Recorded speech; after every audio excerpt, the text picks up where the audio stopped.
Ma'am, how's your relationship with the President? Nakapag-usap na po kayo? No, I haven't seen him in ages. I'm sure he's not happy about what's happening. I'm certainly miserable about these developments.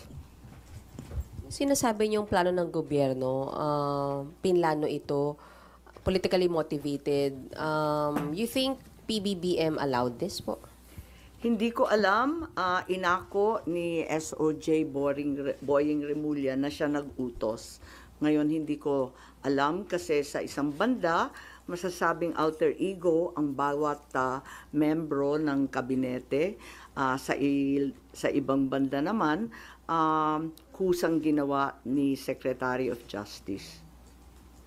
May pinaimbestigahan kayo sa Office of the Ombudsman. So, if-furnish nyo sila ng copy ng findings ninyo, ma'am?